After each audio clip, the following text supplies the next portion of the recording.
What's going on, guys? It's Patrick with Men's Health Unscripted. I have an exciting guest, Lauren Colletti. I was lucky enough to be on her sex positive podcast a couple months ago, and we had so much fun that I told her she had to come on Men's Health Unscripted. I think she has a lot of really great stuff to say to guys, just about relationships, all kind of great stuff. She's pursuing a PsyD degree. And so she's in her doctorate level. So she knows a thing or two, I think. And she seems really passionate about what she does. So Lauren, how are you? Hi, I'm so happy to be here. Thank you for that beautiful intro. Yeah, this is going to be exciting. So I Yeah. know on your podcast, we kind of discussed a little bit about the pandemic within the pandemic, like the mental health component to COVID, isolation, loss of community, things like that. How do you think that plays into, I guess, like guys losing that, I guess, losing community and not being able to maybe pursue relationships like they would want to because of this?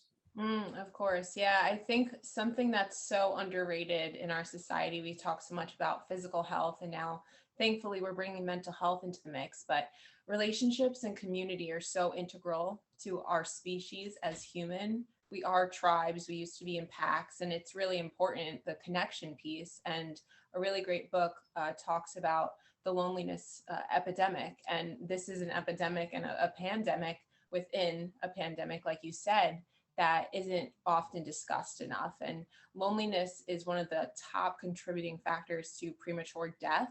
And it can impact our health, not just physically, but also emotionally. So we've seen with the pandemic and with males in particular that there's that disconnect. And especially with our generation, we're all on our phones. It's kind of like we're all looking at screens, but we're more disconnected and detached from other beings more than ever.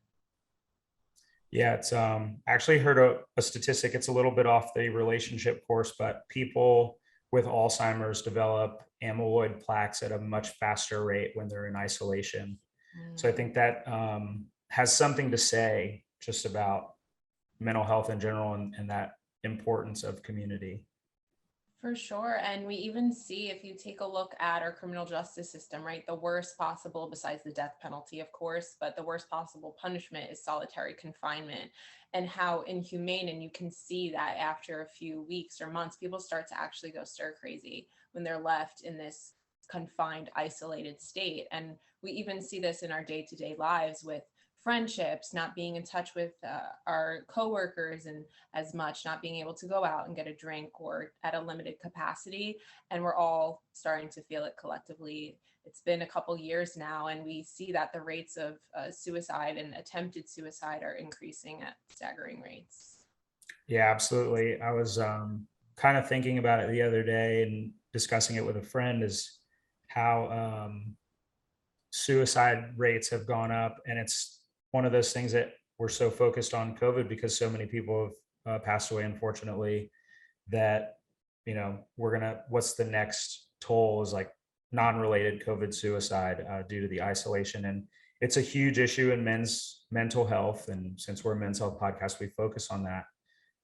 In your professional experience, do you have any advice for guys that might be able to alleviate some of these issues? Oh,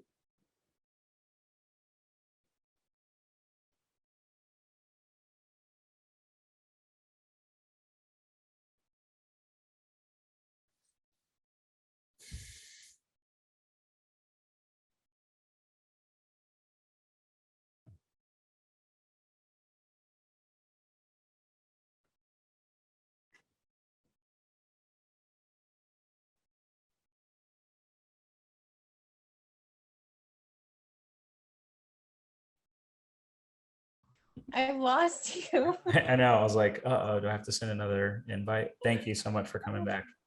Of course. I don't know what happened. Um,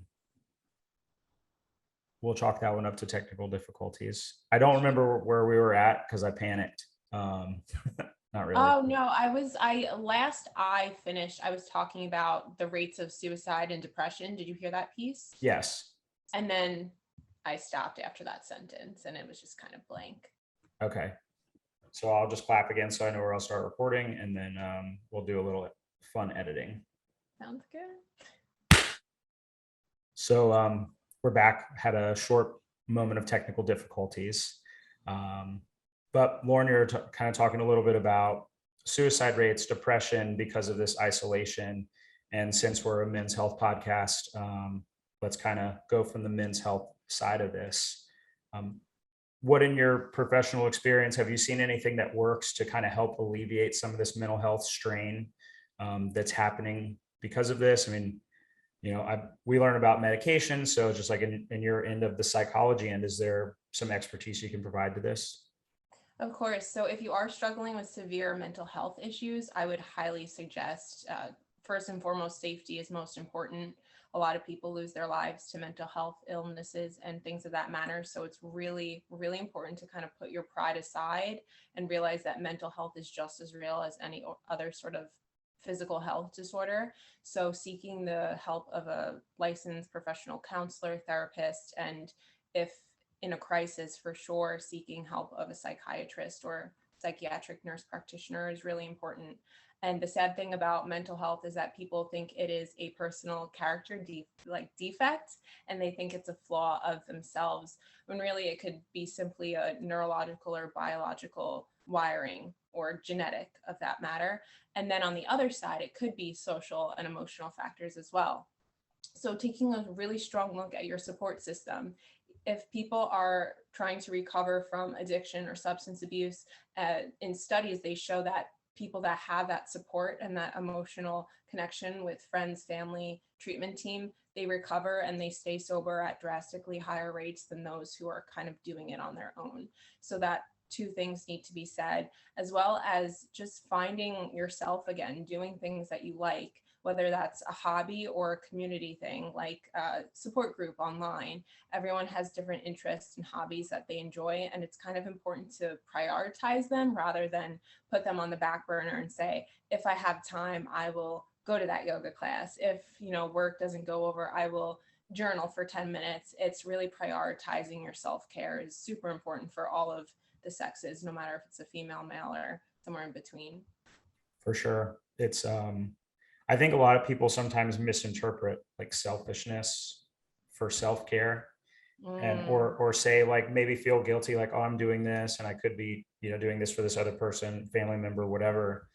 And it's really important, I think, to draw that line and say like, no, whatever, showering regularly is self-care to me, and I'm going to do that, and I'm not going to let somebody compromise, this moment that I have to Absolutely. take care of myself, right? So important. So, you're not being selfish by taking care of yourself. And then also, I think we discussed it quite a bit on your podcast, is that you can't really love someone or offer that unless you kind of have those things set in place for yourself. You need a good foundation so that you can definitely treat someone with love and kindness. 1000%. So on one end, COVID has isolated people, and maybe on another end, let's talk about, I know we kind of discussed it in our notes, but getting out of relationships. I feel like COVID has hurt some relationships, and this is probably one of the harder things anybody has to do, right? Is sever that relationship. So maybe outside of COVID, just in general, let's, I haven't been in a relationship in a while. So the floor is yours. Well, thank you. So it's interesting because we saw at the onset of COVID that so many relationships were splitting apart, and I'm a testament to that. I March of 2020, I got out of a 2-year-long relationship, and it could be kind of discouraging because we think with COVID, how are we going to meet people, right? And the dating apps were spiking, and 6 to 9 months later, I actually met my next relationship in COVID. So it's possible to get into a relationship or date and meet people with COVID. And at the same time, getting into relationships is one thing, getting out of relationship is also another huge thing, right? Which is harder, I can't really say. It depends on the individual, but leaving relationships is a huge huge step, and it takes a lot of courage. It takes a lot of bravery, and it's can be sad, but it can also be really hopeful. And I think there's beauty on the other side of loss and grief and that heartbreak that we all inevitably have to go through at some point in our lives, right? So it is possible to meet people with COVID and in the dating apps. I didn't even meet the person I was dating on a dating app, but it also is possible to sever that tie. And I know it could be scary with COVID because a lot of us are lonely. So it's like, if this person is the only person I'm seeing and talking to every day, who am I going to be without them? That's a fear that we often all have. But if you are in a toxic or unhealthy relationship, or even just a relationship where you feel you've grown apart, it's not satisfying or serving you anymore, it's really important to take a look at that and kind of figure out what you want to do moving forward. So you mentioned like toxic relationships, and I feel like we know somebody knows somebody in one, you're in one, or not you, but like they're in one, somebody listening might be in one. What do you Mhm. think the allure of the toxic relationship is? Because there's got to be something to it, right? Like if you Yeah, didn't find something that was appealing, of course. right, you might stay in it. What's the allure to this toxicity? Yeah, so toxic relationship is something that we've all heard of at this point. It can kind of be an overused term, like narcissism tends to be overused a lot, but essentially what a toxic relationship is a relationship that has patterns that are not fulfilling to you, or it's hurting you. Now, I want to distinguish that you could be in a toxic relationship, but that doesn't necessarily mean that person is a toxic person. That's kind of like a big insult we throw on people. You're super toxic. But just because someone is toxic to you, it doesn't mean they're toxic to everyone in their life, right? Like if I'm an introvert and hanging out with this extroverted person is draining me, that could be toxic to me, but it doesn't make them a bad person necessarily. Also, toxic relationship is different from an abusive relationship. Every abusive relationship is toxic, but not every toxic relationship is abusive. Now, circling back to your question, a lot of times we'll play out these dynamics in our relationships that we're comfortable with or we're familiar with. So if I grew up in a family witnessing abuse or substance use or neglect, my parents were emotionally unavailable, it's kind of inevitable to an extent that later on in life, when I'm 18, 21, I'm also going to attract people that make me feel that same way. So I think that could be a large factor in very much why people end up in these type of relationships.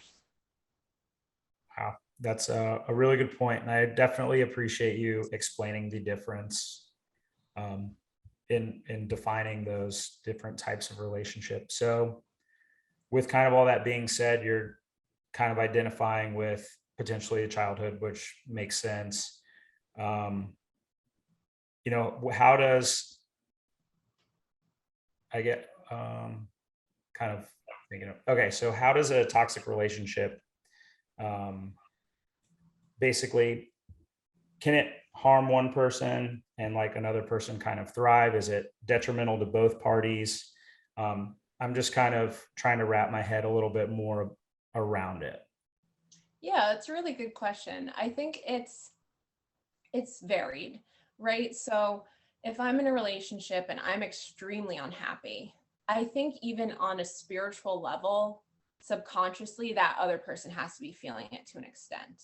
Unless I'm in complete denial and lying to myself and my partner, right? That person has to feel that energetic shift and that pull. So just because I'm unhappy, it doesn't necessarily mean that other person is thinking about leaving the relationship. But I think if someone is so unhappy, their behaviors are going to start to change and reflect that because every relationship is a mirror.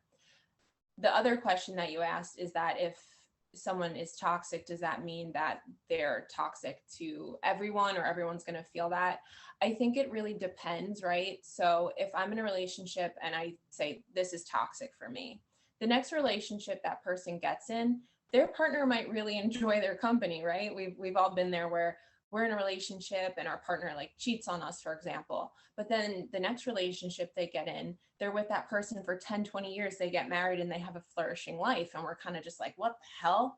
I think, unfortunately, sometimes we don't always get the best versions of people. And we have to be okay with that, accepting people where they are at and realizing that not everyone that comes into our life is meant to stay there. Right. Kind of 2 points coming from that is I'm sure you've heard the I'm dating for marriage kind Hmm. of statement, which always kind of threw me off because it's like, are you dating? You want to get married so bad? Are you dating and you're willing to like compromise your own boundaries or get stepped on or whatever the case may be, or look past like potential red flags in order Hmm. to, because that's something that you want, rather than like you're dating, which is healthy. And then if it doesn't work, you have to realize that, like you said, this isn't going to last forever. Is there, do you have any input on that kind of like dating for marriage type perspective? Yeah, I think dating for marriage, it's one thing for your goal to get married, have a family, whatever you want to do, everyone's different. But it's another to place that extreme pressure, right? That's a big expectation. And I think that makes you so laser focused that you can tend to bypass everything. If you're dating for marriage, you want to have your not have your blinders on more than any other time, right? You really want to pick up on the red flags. You particularly want to be looking out for those warning signs. You can end up getting married in 6 months or a year, but then 5 years down the line, you realize you and this person are completely not compatible. And it could be because you were rushing so much to get married. And that's not your fault. That is kind of the societal standard we place on people that by 30, you should be married. By 35, you should have a family. By 40, you should have a six-figure business and flourishing career. So it could be hard to kind of separate that from what we really want. So I think when we go into something, it could be anything. It could be a career, it could be a job, it could be like dating or marriage. If we go in just focusing on, I need to achieve that goal, it can make us live so much in the future that we don't even live in the present and we're not mindful of what's going on right now. Right. Those are all really fantastic points. I love how you kind of brought in some of the mindfulness and like Mm-hmm. being hyper aware.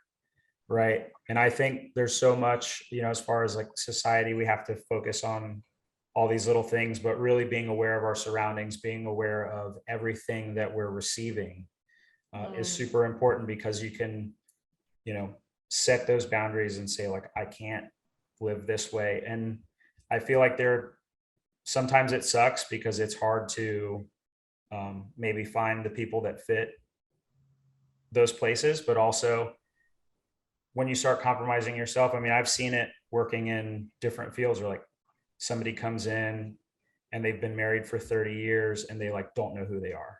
Mm-hmm. Yeah. And it's a little bit scary, but I have like friends of mine that have been married forever. My grandparents were married for like 60 years and it took a lot of work.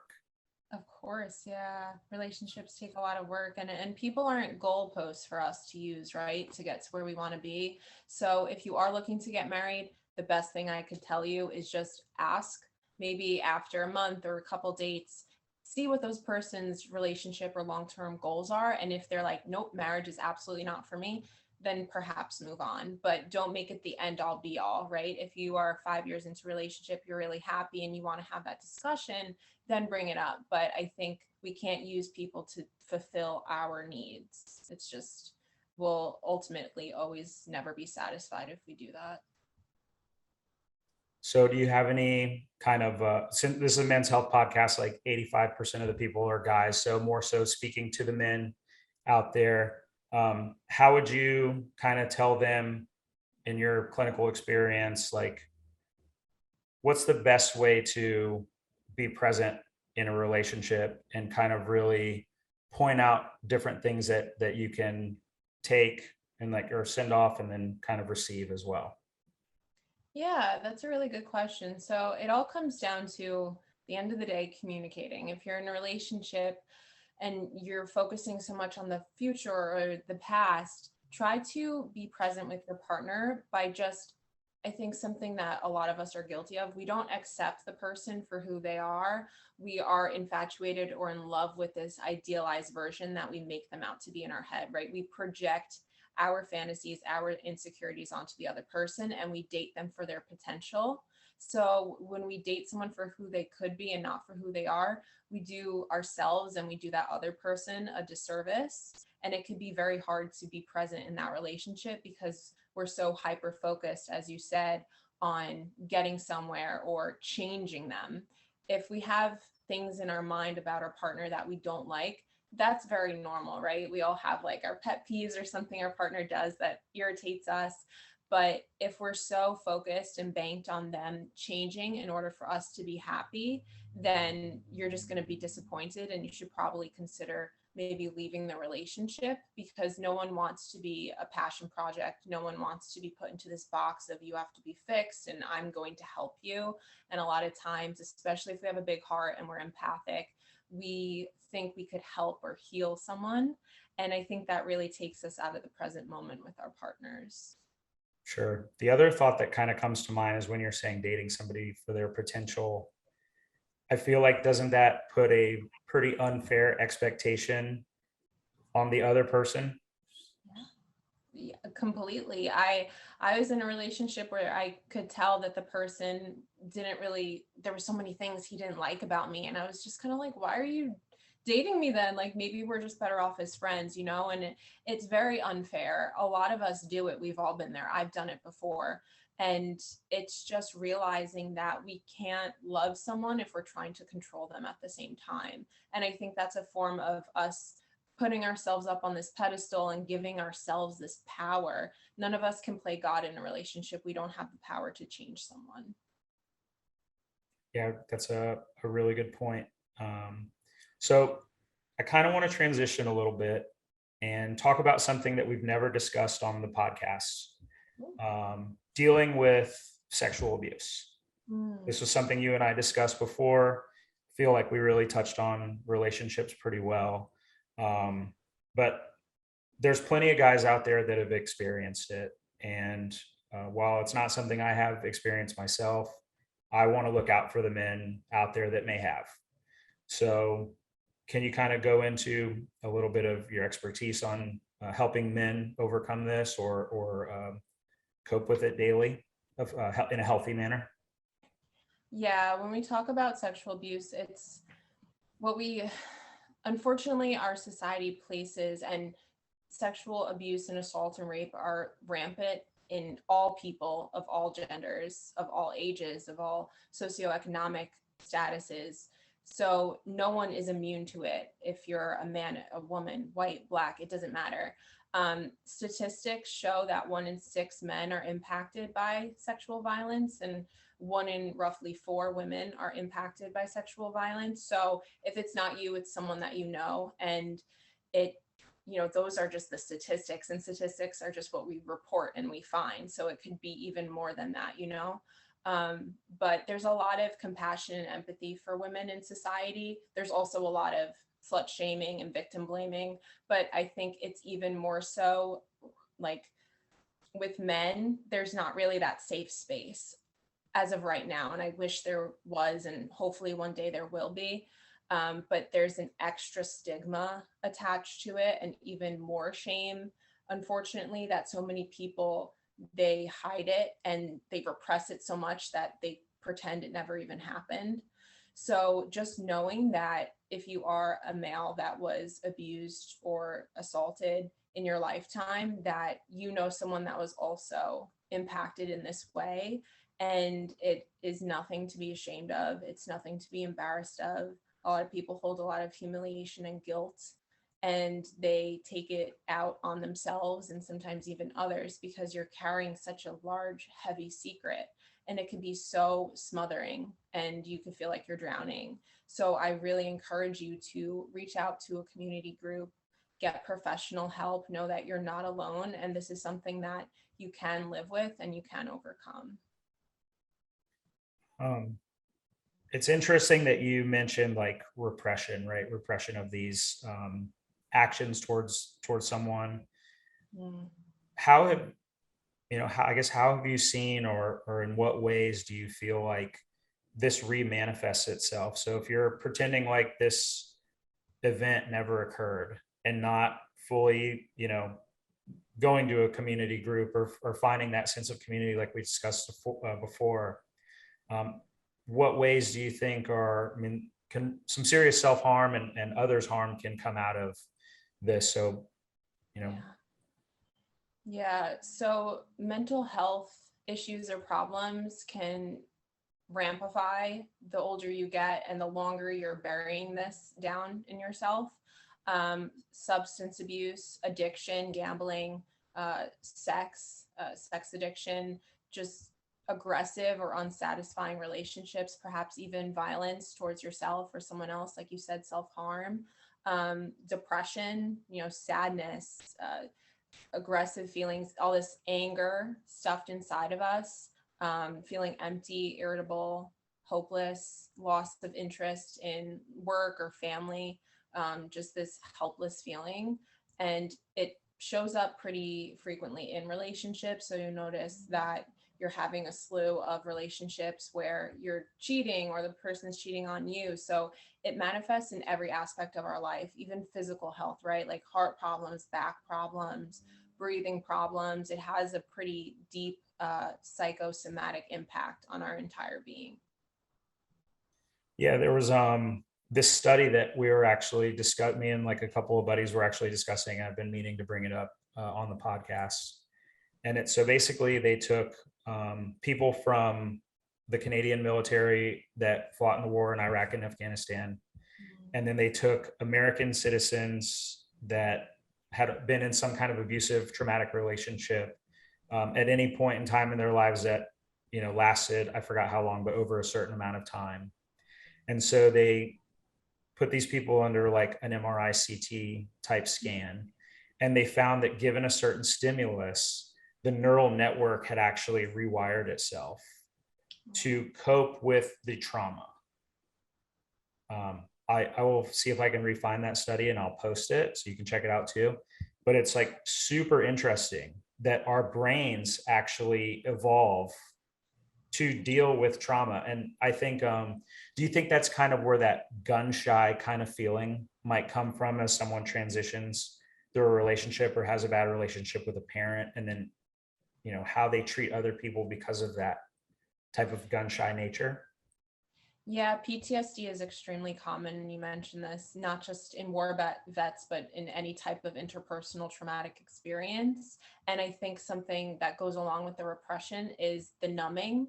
So that could be dissociating. It could be eating disorders. A lot of men have eating disorders, whether that's binge eating or always having to be at the gym. It's this like accomplished mentality. And a really good book that I suggest for all men, not just any man that's impacted by sexual trauma, but it's called The Mask of Masculinity by Lewis Howes.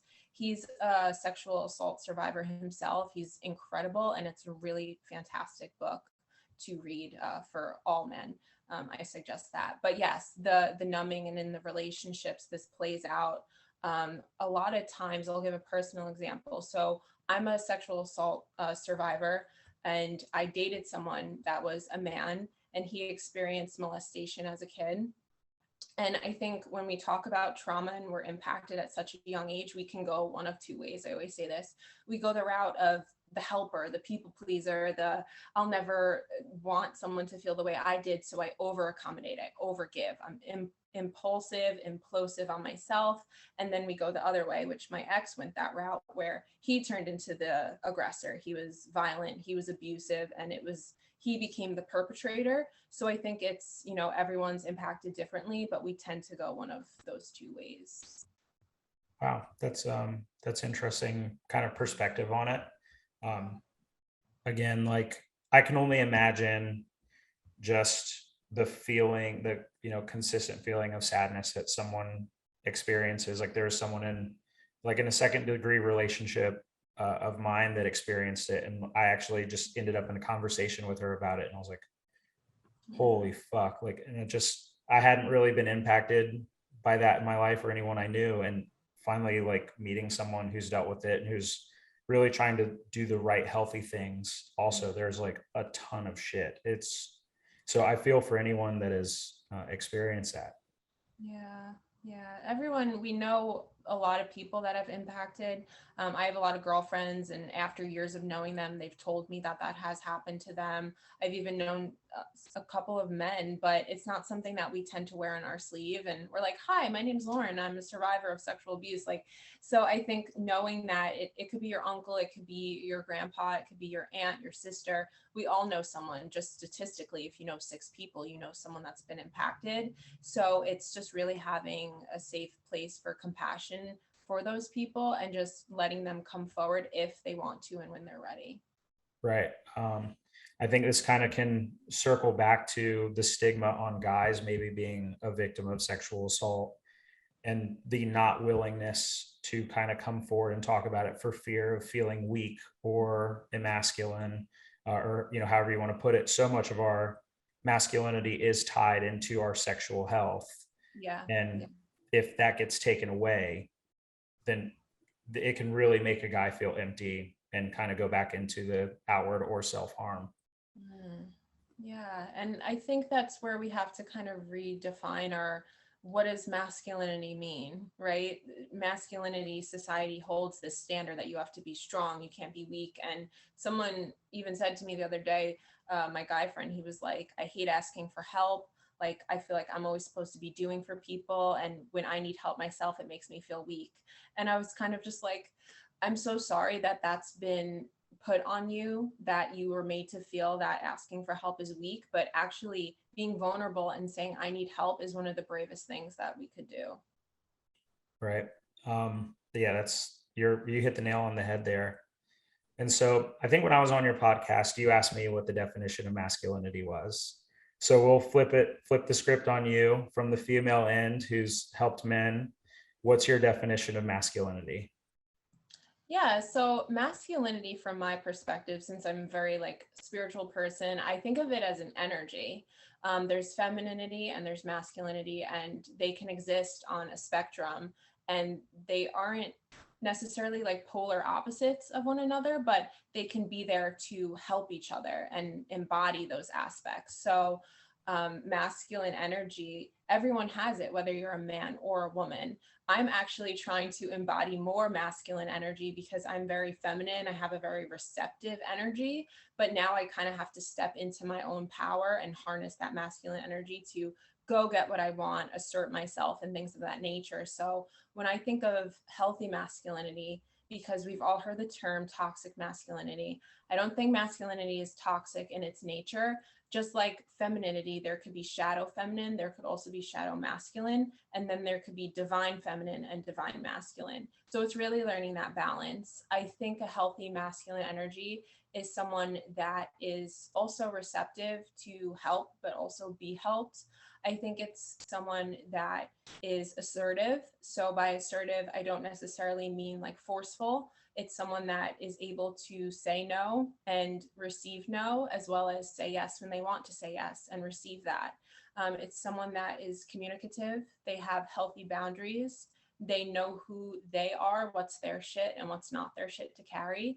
And it's someone that is in their power. They know their self-worth and they are respectful of their worth, but they also respect other people's worth as well. Really like that. That was way more in depth than I think what I gave you. Really? I was just going off the top of my head. Man, that was awesome. Thank you. So I know I definitely appreciate that. There's I think not enough emphasis set on, you know, going outside of comfort zone is one thing, but setting boundaries for yourself. And we do have to emphasize like those are not the same thing by any means.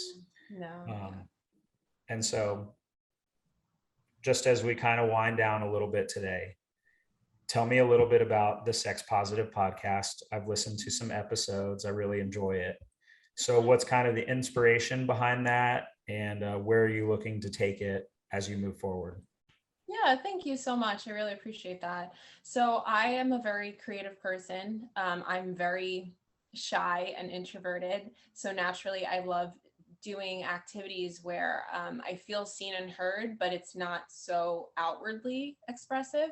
So I've always been writing ever since I was a little kid. I've loved to write.